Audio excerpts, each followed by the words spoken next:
London 1802 by William Wordsworth.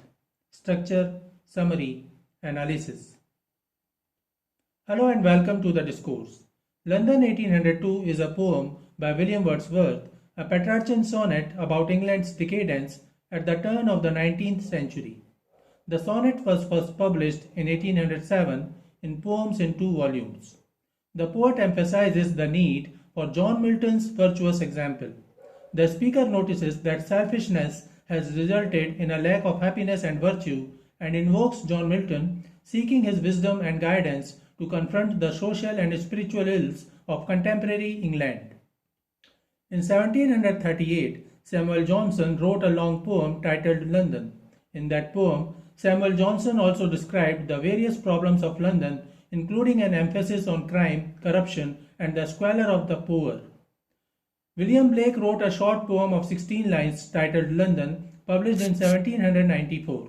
In that poem, Blake expressed his disappointment in the socio-political situation of London during that period, emphasizing the effects of industrialization, moral corruption, poverty, exploitation of the masses, and universal suffering.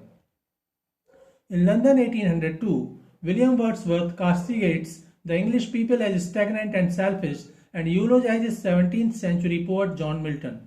The speaker laments that 19th century England has failed to maintain certain standards. These standards, the speaker believes, were perfectly exemplified by the 17th century poet John Milton, a writer widely admired for his artistic innovation, religious devotion, and moral compass. Structure of London 1802.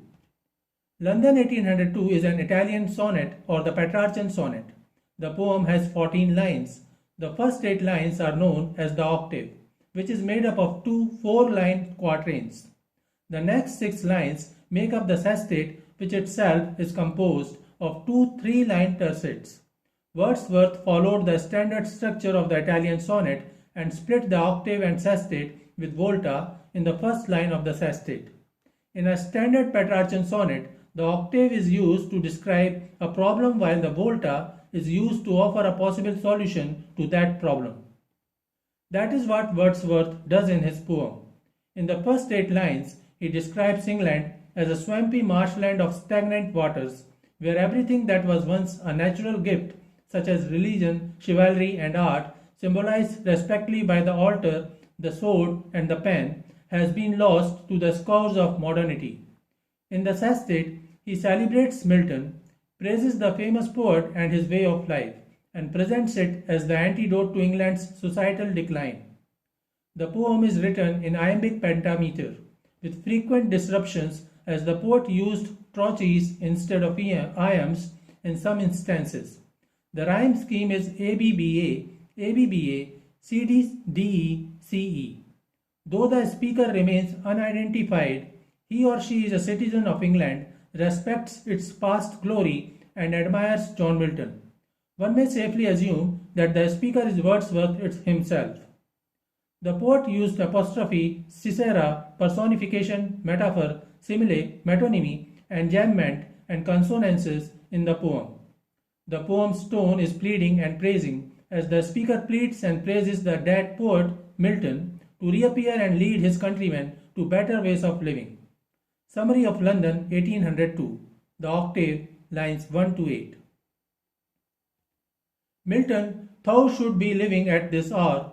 England hath need of thee. She is a fen of stagnant waters, altar, sword, and pen, fireside, the heroic wealth of hall and bower, have forfeited their ancient English dower. Of inward happiness we are selfish men. Oh, raise us up, return to us again, and give us manners, virtue, freedom, power. The speaker begins with the use of apostrophe as he calls out John Milton, the 17th century poet. The speaker exclaims that England needs Milton now in 1802, though he died in 1674. Thus, Milton cannot answer his call. Apostrophe is a figure of speech in which a speaker directly addresses someone or something that is not present or cannot respond in reality. The poet used trochee, Milton, with the stressed, unstressed metrical foot. He changed the meter back to iambic pentameter after the caesura. However, this abrupt opening of the poem emphasizes the importance of Milton. The speaker mentions that Milton is the need of the hour and expresses his plight for England has become like a swamp full of still water, fen. The speaker uses she for England, personifying the country as a woman. She is a fen. Fen is a low marshy body of water. Such bodies of water often develop a filmy appearance and rank order, emphasizing the sense of decay and rot being evoked. The poet used enjambment as the sentence continues from the first line to the second without punctuation. The speaker uses a metaphor and says, England is not just a fen, but a fen of stagnant waters, which means England has lost its energy and momentum.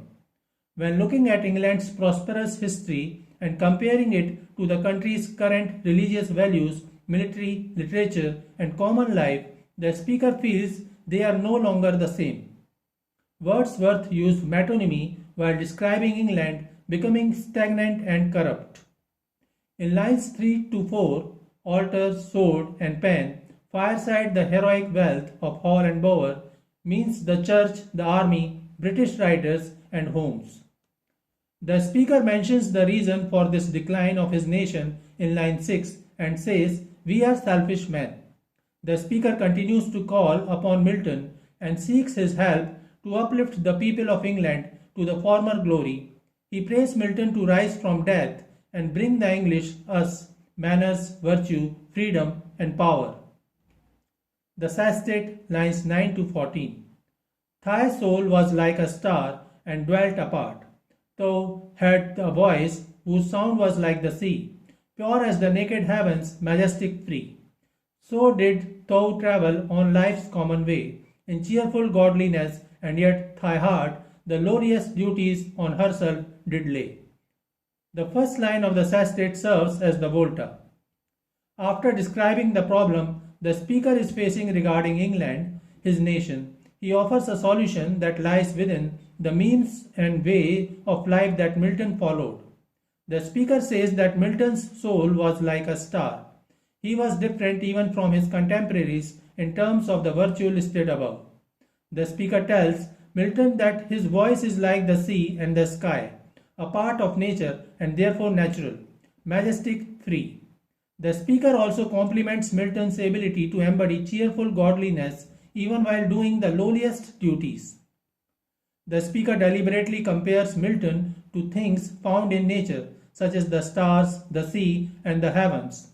Wordsworth was a nature devotee, and for him, being likened to nature is the highest compliment possible. Furthermore, the speaker also offers a contrast between the highly devoted religious life that Milton led while living an ordinary life as everyone. The speaker says that though Milton was a highly successful and celebrated poet, he led an ordinary life with no sham and pompousness. The speaker wishes his countrymen to learn and follow the simplicity of life that Milton followed. So this is it for today.